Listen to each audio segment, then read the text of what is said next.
God deliberately took his people away from everything that was familiar, their homes, their routines, their favorite foods, and he led them into the wilderness in order to humble them and to test them, to see what was in their hearts and to see if they would actually obey his commands.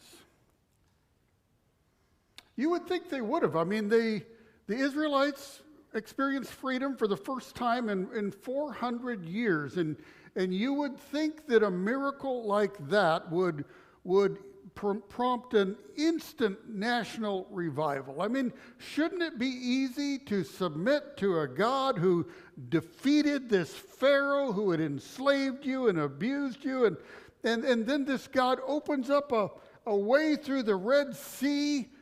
Of course you would want to completely trust and submit to a God who did those kinds of things, right? Wouldn't you? Well, let's just say maybe. Let's say maybe.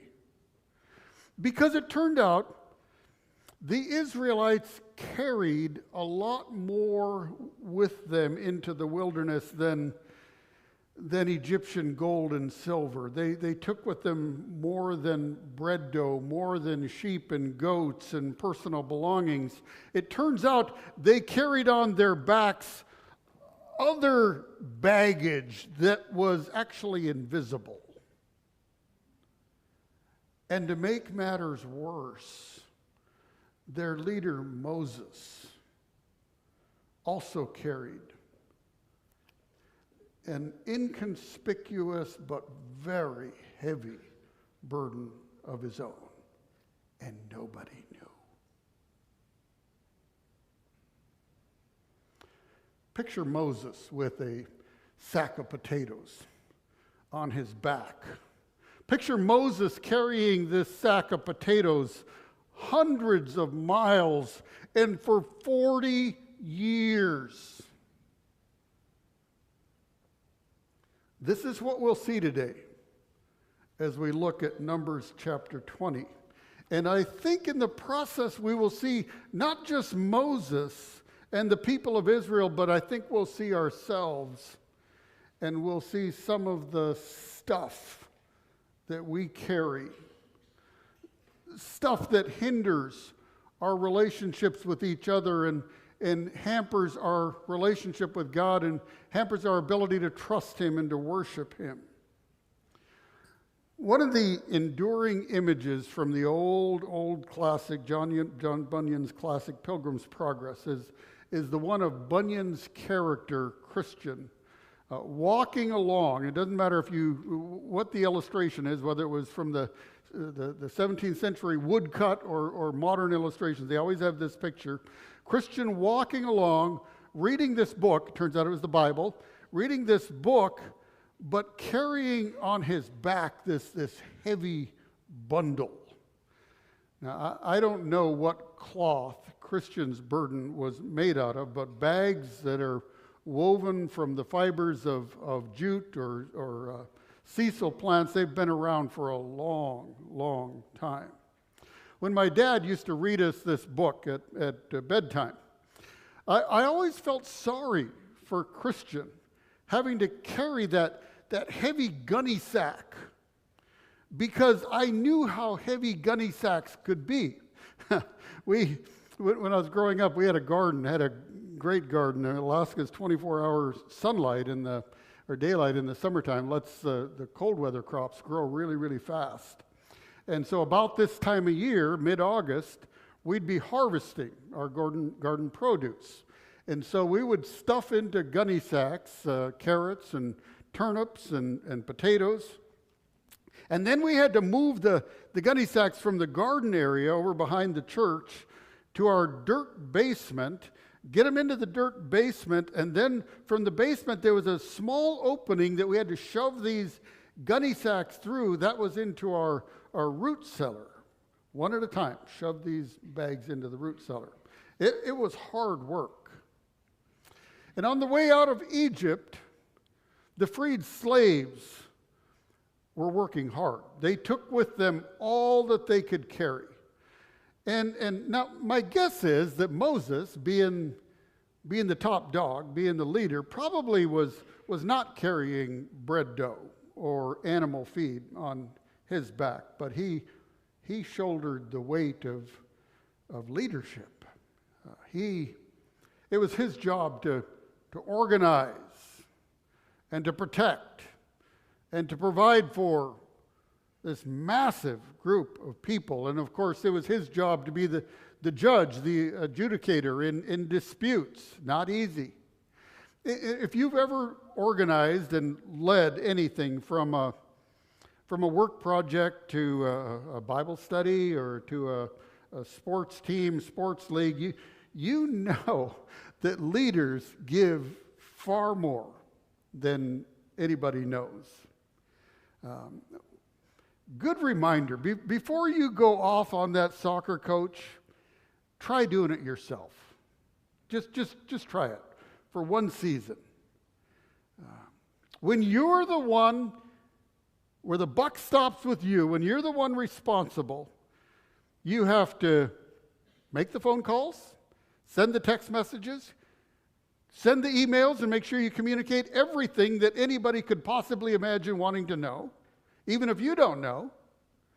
Do the recruiting, explain the rules, explain why we have the rules, delegate, encourage, and solve problems. Do it all for nothing. It's volunteer, folks. Oh, and make sure none of the kids on any of the teams that you're in charge of loses. We want them to win all their games. Moses felt all that weight. And it wasn't unrealistic to think that of all people in Israel, or in the people of Israel, he probably should have been up to the job. Come on, Moses. I mean, he had a very impressive resume. He had more education than anybody else in the million or so people that left Egypt. He had been, of course, born into an Israelite family, but raised with a silver spoon in his mouth. Tutored in mathematics and law and science and economics and astronomy by the very best teachers in all of Egypt who came to the palace to teach him. And certainly Moses learned a lot. But there was one thing that he never learned. Never learned. And that was how to control his temper. His emotional outbursts became a weight, became a gunny sack on his back, and he carried that gunny sack his whole life. His inability to manage his emotions first showed up in Exodus chapter 2 when he was a young adult. Exodus 2:11. One day after Moses had grown up, he went out to where his own people were and watched them in their hard labor. He saw an Egyptian beating a Hebrew, one of his own people. Glancing this way and that and seeing no one, he killed the Egyptian and hid him in the sand. But somebody saw it, and the moment they saw him beating the Egyptian, they pulled out their phone.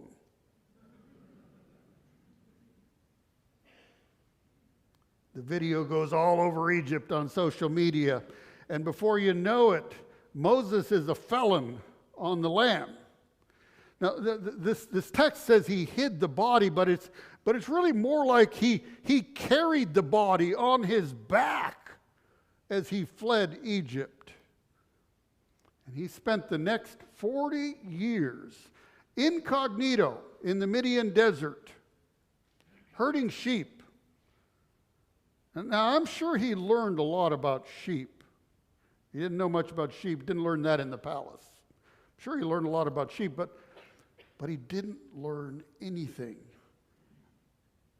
about controlling his temper.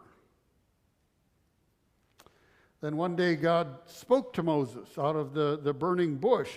It's interesting how in the Bible, throughout the Bible, God recruits and uses flawed people. Isn't that amazing?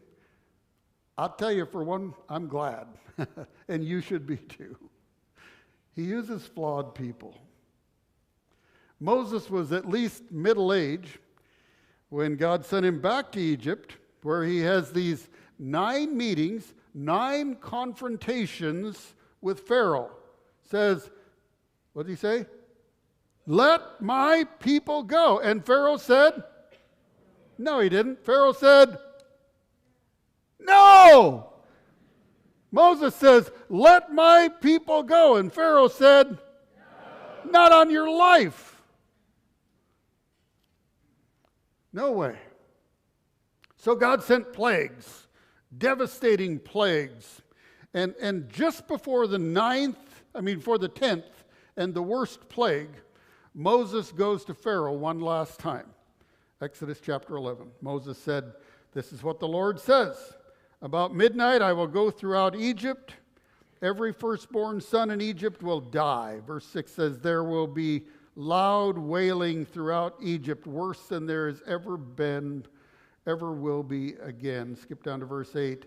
Then Moses, hot with anger, left Pharaoh. Moses was not just irritated. He wasn't just offended. These are the strongest words that the Hebrew language has to describe anger. It's scorching heat. This is what can happen when you don't deal with an issue. It's interesting that Moses goes off when he couldn't have been surprised at Pharaoh's response. God had already told Moses, I'm going to harden Pharaoh's heart. He's not going to let the people go. Moses, don't take it personally when he says no. You're just my mouthpiece. But Moses couldn't get his personhood, his ego out of the way, and he stuffs another anger episode into that gunny sack that's already bulging. Skip ahead some months. God's people are camped at the base of Mount Sinai. Moses goes up on the mountain to get the tablets of the law, to get the law of God. He's gone for more than a month. In fact, he's gone so long that the people down below start wondering if something had happened to him. And stuff happens, in the wilderness.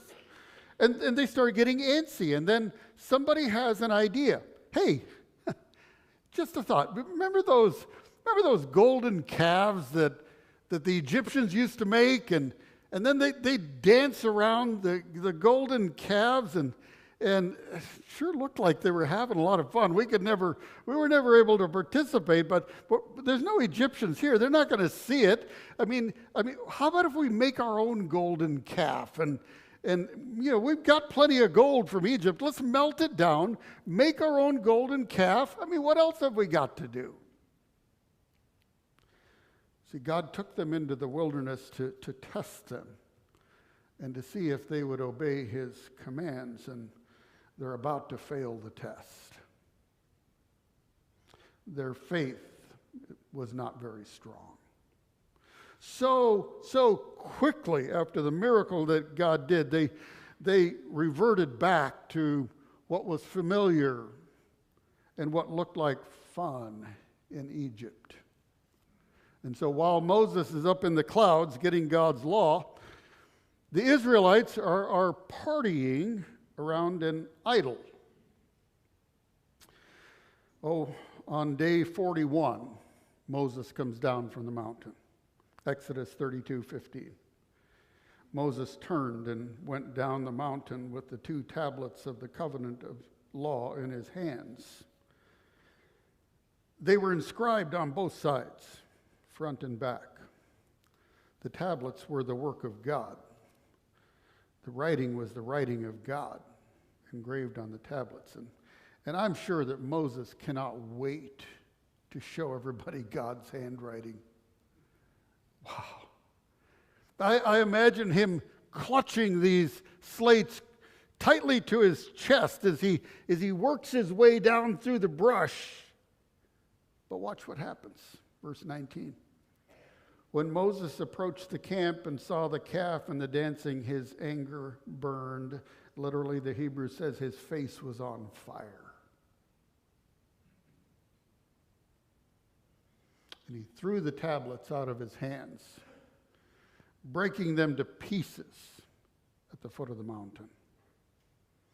Did Moses have a good reason to be upset? Sure did, absolutely. Now, anger is, we know from the Bible that anger is not always sin. I mean, as a parent, you parents, you feel anger when your child willfully chooses to disobey you. That's not sin. I mean, God gets angry too. Moses' anger could have been righteous, but just like the other times, it went too far. And just like there's no excuse for parents going all the way to abuse, it wasn't okay for Moses to shatter the Ten Commandments. In the movie, the classic movie, Charlton Heston in Hollywood, they give Moses a pass. They excuse him for what he did, but there's no biblical evidence that God gave him a pass. God did not approve of this, his violent response. In fact, eventually, when God replaced the tablets, the second time around, Moses had to inscribe the words himself. God wrote it once, and Moses obliterated God's autograph in a fit of rage. God says, your turn. Write your own. See the pattern? See the pattern? When you don't deal with what's in the gunny sack on your back, bad things happen.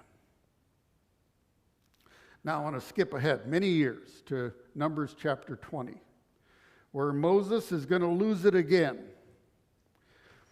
The issue in Numbers chapter 20 is a lack of water. Now you'll remember that this is not the first time that they've run out of water. Shortly after they left Egypt, they ran out of water, and that time God told Moses to hit a rock with his staff, with his stick, and water would gush out, which it did, and there was plenty of water. 40 years later, it's happening again. They're out of water, and the grumbling gets so bad that it turns into an organized protest. Numbers chapter 20, verse 2. Now there was no water for the community, and the people gathered in opposition to Moses and Aaron. This is an angry mob, and they're headed for Moses and Aaron's tents. Angry faces, maybe some makeshift weapon, maybe some old Egyptian flags, on sticks, and probably some chants, about how bad Moses is. Now, certainly not having water that's pretty serious when you're in a desert. But again, you would think that this community would not be all that upset. They'd realize that God is going to provide. God provided everything they needed for 40 years. I mean, that very morning, the people who are protesting were out there picking up manna off the ground for their food for the day. Where'd that manna come from? Hello? But instead of growing in faith and having the confidence that God really did have their backs, they became a bunch of entitled whiners and impatient, complaining, gossiping, and grumbling had become national pastimes. Professional counselors use the term gunny sacking to describe situations where issues just pile up over time. Psychologist Susan Heitler described it this way: you toss the memory of each hurt into a big gunny sack that you carry invisibly on your shoulders. The sack gets heavier as you fill it with recollections of ever more hurtful interactions. And one day, suddenly, you have had enough. Numbers chapter 20, verse 2 again. Now there was no water in the community, and the people gathered in opposition to Moses and Aaron. They quarreled with Moses and said, "If only we had died when our brothers fell dead before Yahweh," the snake on the pole thing. "Why did you bring Yahweh's community? How dare you bring the community of God into this desolate wilderness? There's nothing here. That we and our livestock should die here. You guys are bad leaders. You're bad leaders. Why did you bring us up out of Egypt to this terrible place? It has no grain or figs or grapevines or pomegranates, and there's no water to drink." So it wasn't just water they were complaining about. You know, this complaint that they bring drips with irony, because they are bellyaching about missing the very produce that the 12 spies brought back from the promised land. They came loaded with this same produce, grapes, pomegranates, figs. These people could be eating these things in the promised land by now if they hadn't been faithless, if they had passed the test. Instead, they chose more time in the wilderness, and their choice led to this situation, and they blame Moses and Aaron for their predicament. They did two things that often happen in emotionally charged situations. First of all, they imagined the worst possible outcome. We're going to die. And second, they projected blame. It seems clear that there were probably some meetings that Moses and Aaron were not in. Some little community, neighborhood meetings, meetings that Moses and Aaron were not invited to. And here they are yelling in Moses' face. And of course, he gets no credit. Moses gets no credit for all that he's done. 40 years of leading. This is what happens. Nobody remembers Moses' courage in front of Pharaoh. Nobody defends him. Hey, listen, you guys, this situation has happened before. Calm down. My parents told me that right after they left Egypt, this very same thing happened, and God provided water out of a rock, but thanks to Moses. Moses gets no credit, just blame. The blame game is as old as the Garden of Eden. And it's so much easier to blame someone else than to take responsibility for your own actions and attitudes.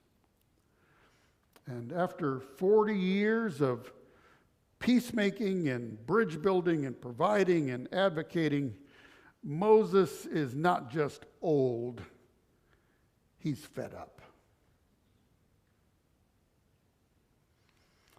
Yeah, he's still carrying his gunny sack. But there's something more that he's carrying that I think is really significant. Something more is going on that makes this particularly difficult. Look back up to verse 1. We skipped over it.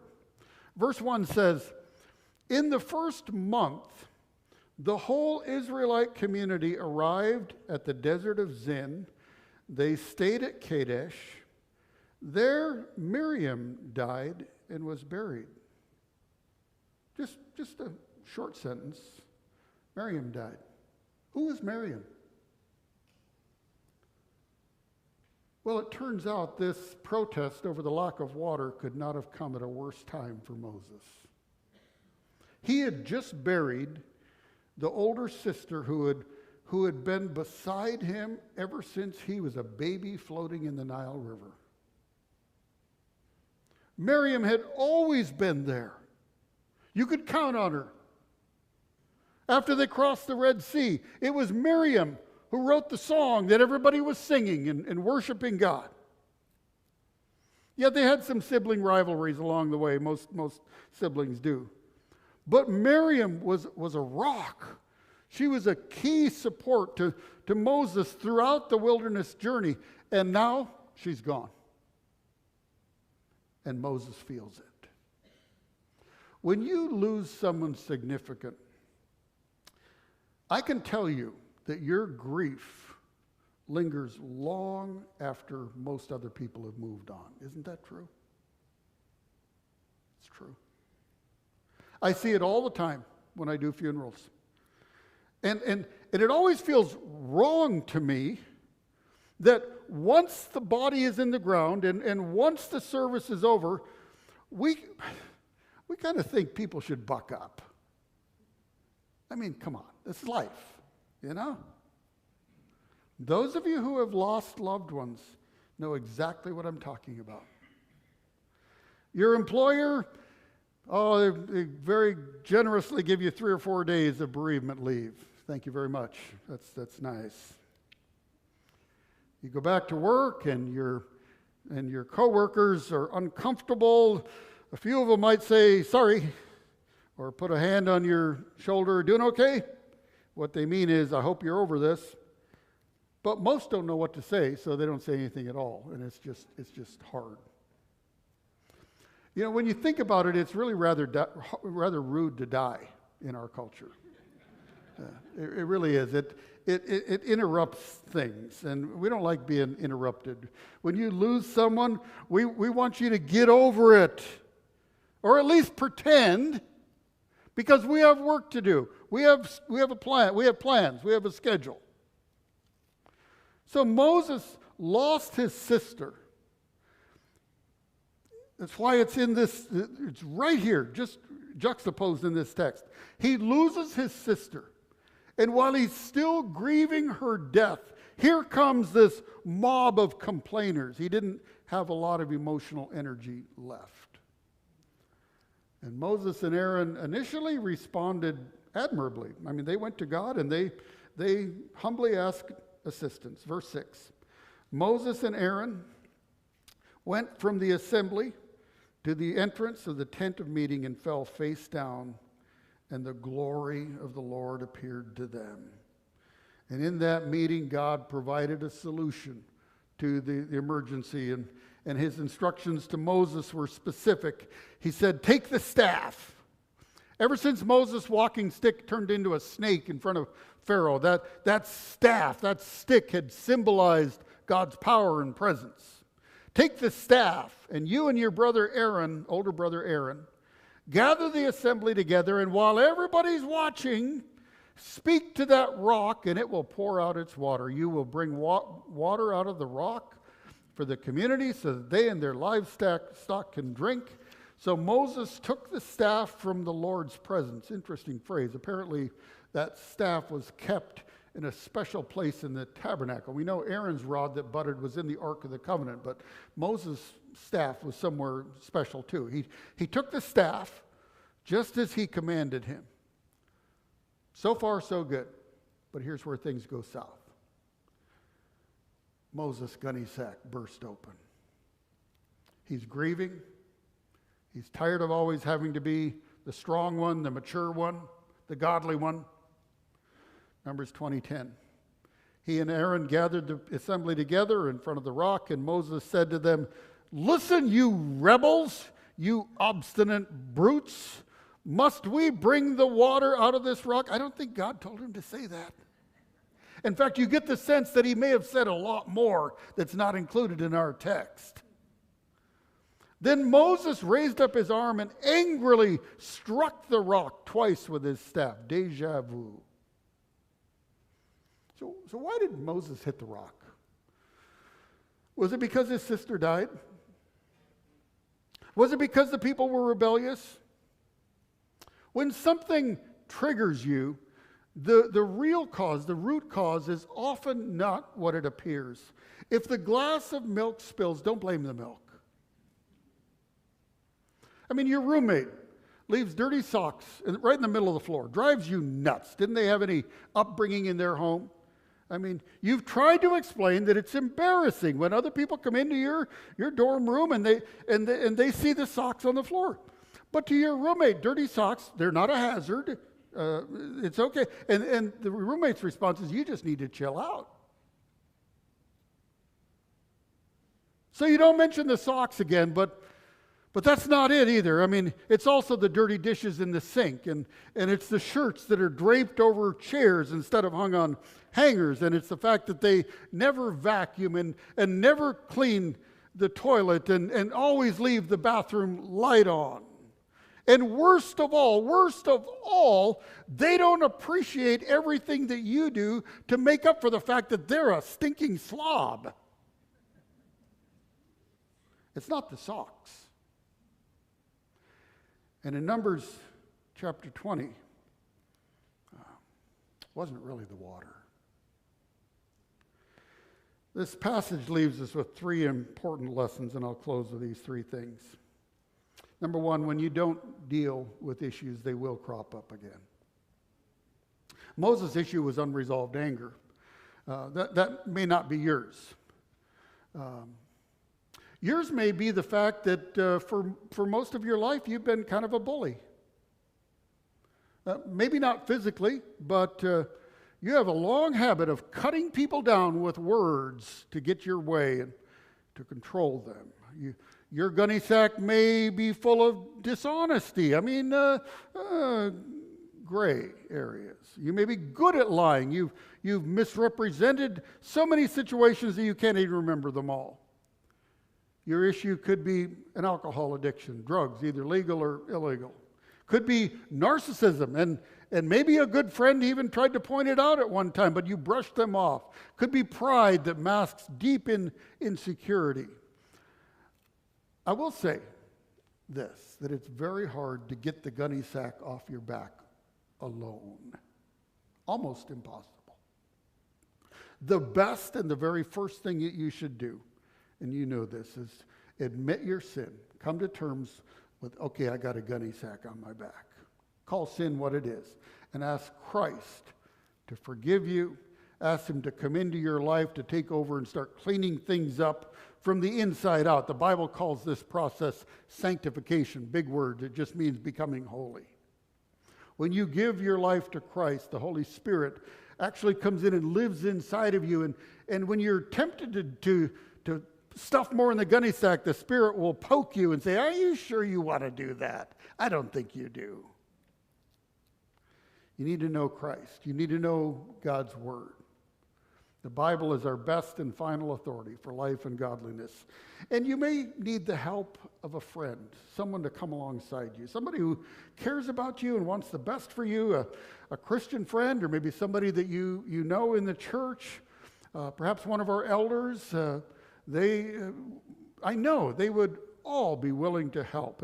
And the good thing is, if they sense that your issues, it may be very complex, if they sense your issues are more than they can handle, they can recommend some really good Christian counselors. When you don't deal with issues, they just keep adding up. Number two, it often seems easier to blame others than to take responsibility for your stuff. Moses, you have an anger problem. And Moses is going, rotten people anyway. Yeah, if I had better people, I wouldn't be mad. 40 years, no appreciation, no credit, stupid people. And by the way, let me take one little rabbit trail here. I want to say just a word about situations where the stuff in your gunny sack is not your fault. It's the result of somebody else's sin, not yours. Different situation, but same burden. You may be carrying deep emotional scars, perhaps rejection from a mother, perhaps abandonment or abuse from a father, or something else that is not your fault, but it has weighed you down and robbed you of joy for your whole life, for much too long. Don't live with it any longer. Get help. Get rid of it. Opening that sack is tough. It may be painful, but it's way better to be free. Moses couldn't blame anybody else for his failure, which leads to a third point. God takes very seriously the sin of people in positions of authority. Verse 12, Numbers 20. But the Lord said to Moses and Aaron, because you did not trust me enough to honor me as holy in the sight of the Israelites, you will not bring this community into the land I give them.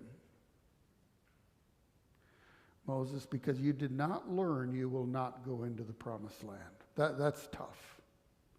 I mean, it seems to me that if anybody should have been allowed into the promised land, it should have been Moses. Give him a break.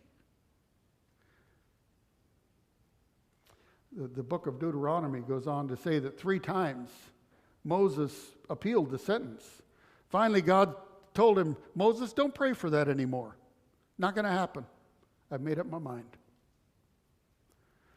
Most of you here, most of us, are in some position of influence and leadership. It may be a small group, maybe just one other person, but most of us understand the weight of leadership. Be very careful. One of the reasons God punished Moses is Moses' actions dishonored God. His rage cast a shadow on God's glory, his beauty.